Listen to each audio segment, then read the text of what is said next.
Cada área tem as suas particularidades. Cada área vai ter ali os seus mínimos detalhes. Então, uma estrutura como essa é uma estrutura geral e aí você vai ter que adaptar alguma coisa ou outra. Né? Tem laudo que eu coloco vídeo, tem laudo que eu não coloco vídeo, tem laudo que eu coloco 2, 3 checklists, tem laudo que eu coloco 1. Ah, mas quando eu vou saber isso aí? Vai depender da necessidade, não tem como ter um padrão. Às vezes você vai fazer um serviço para uma empilhadeira, o laudo vai ser diferente, por mais que o serviço seja o mesmo. Então vai depender muito ali da necessidade daquele cliente, né? E aí você vai ter que fazer o laudo com base naquilo que ele está precisando ali naquele momento. Então vamos lá, qual que é a estrutura do laudo técnico? Primeiro ponto que eu uso, uma capa personalizada. Isso aqui eu acho que vocês já estão por dentro. Eu gosto de colocar na capa a imagem do que eu estou inspecionando, a informação do cliente, a informação da sua empresa, a data, a RT, a tag, a referência, né, e a revisão. Depois da capa, eu coloco uma carta de apresentação. É um pouco particular da nossa empresa, mas eu gosto muito de passar isso para os nossos alunos, porque isso é um diferencial. Tá? Aí eu coloco aqui uma introdução. O objetivo da introdução é fazer o quê? É você, de fato, falar um pouco sobre o serviço. De uma forma bem breve, aqui em uma página, você vai falar. Então, por exemplo, eu explico se é uma ponte rolante, o que é uma ponte rolante, qual que é o objetivo desse documento e o que vai ser apresentado na avaliação que está sendo feita aqui.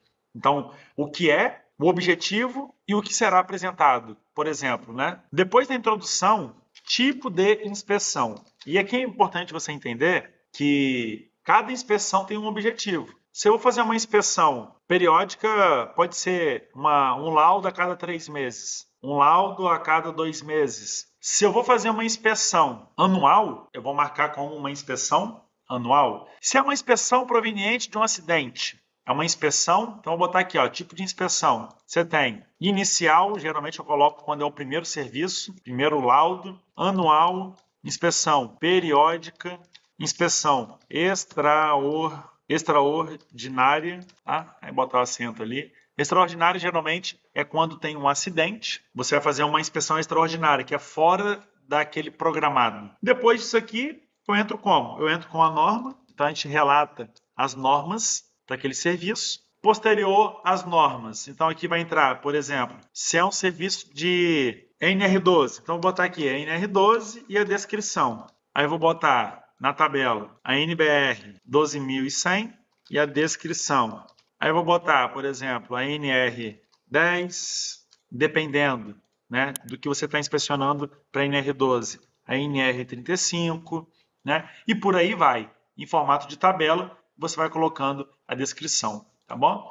Depois da norma, o que você vai fazer? Eu entro com checklist. Checklist é isso aqui, ó, que você está vendo. Ó. É onde você vai botar cada coisa que você está inspecionando e se está conforme ou não, né, e qual é o item. Tá? Então, isso é um checklist bem detalhado. Depois disso aqui, registro fotográfico e vídeo. Paralelo a isso, você vai colocar situações aprovado / reprovado e o porquê. Exemplo, então você está vendo aqui. Você vai colocando a foto, aprovado, reprovado ou reprovado. Né? Aqui é um exemplo reprovado. Então, ó, e a gente coloca uma imagem ilustrativa, por exemplo, como que seria ele aprovado. Então, situação após adequação, aprovado, nesse formato, tá bom? Alan, por que essas pequenas conclusões? Porque o cliente, ele fica até mais fácil, lembra? Tudo que é mais didático é mais fácil de compreensão. Então, o cliente, ele vai lendo, ele vai compreendendo, você vai explicando para ele, então fala, essa parte aqui está aprovada, essa parte aqui está reprovada,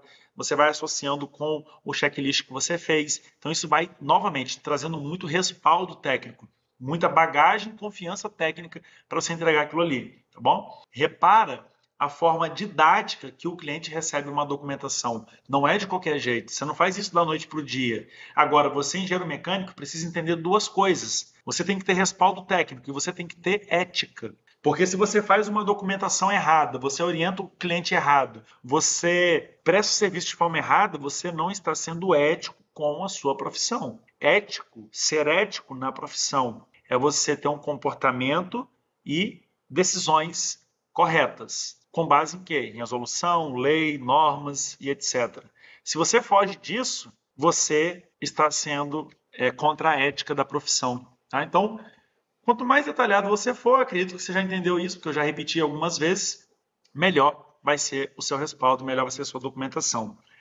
Isso aqui você não acha na internet. E depois, a gente coloca acompanhado aqui de recomendação técnica. Depois das recomendações técnicas, eu coloco o quê? A conclusão. Conclusão e, por fim, eu coloco os anexos. Aí no anexo geralmente vai a RT, no anexo geralmente vai algum certificado, vai alguma coisa, ou que seja para dar plausibilidade para o que eu estou apresentando aqui, ou alguma coisa para complementar o que foi falado ali na nossa documentação técnica. Com isso, você tem um laudo completo, um laudo técnico, tá?